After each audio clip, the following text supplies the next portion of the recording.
mana shuni ham aytardim. Ha, yetimlarga va ota-onasiga va o'zini qarindoshlariga ko'p odam kerak emas. Lekin men hisoblaymanki, chanasi yosh avlod qariylar bilan bitta joyda tursa, bu jinoyat deb hisoblanadi. Chunki yosh avlodda boshqa orzu, boshqa maqsad, boshqa anaqa. Qariylar esa men yaxshi bo'lgani bilan shuni tushunishmaydi.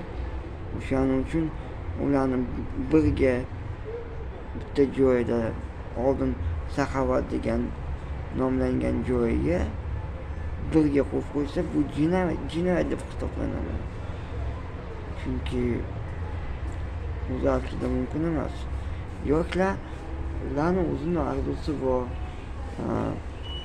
o'zini anaqasi bor. Короче, bular birga tursa, qanaqadir alohida anaqa bo'lishi kerak. Lekin afsuski bizda yo'q. Ana Hasan Abdusamadovich menga Nastyani olib keling deydi. Yaxshi olib kelaman, problema yo'q. Lekin Nastya o'zi xohlamasa, bu 9,5 men 8,5 yil davomida Saxovatda yashayotgan bo'lsam, bu biron marta na sanatoriyga borgan, na kerak emas, na bog'chasiga borgan, na anaqasiga borgan. Biron marta na restoraniga borgani yo'q.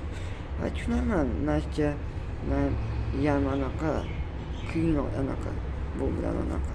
Lekin men nogiron bo'lib turib shuni qilolmayman-ku. Qiyin bo'lsa ham.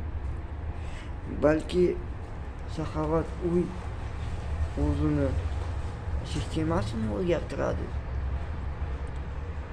Chunki Saxovatga boraman degan odam xursandchilik bilan borishi kerak o'tga.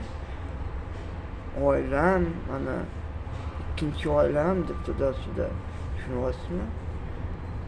Lekin afsuski bunaqa bo'lmayapti. Nimaga? Menga qorong'u.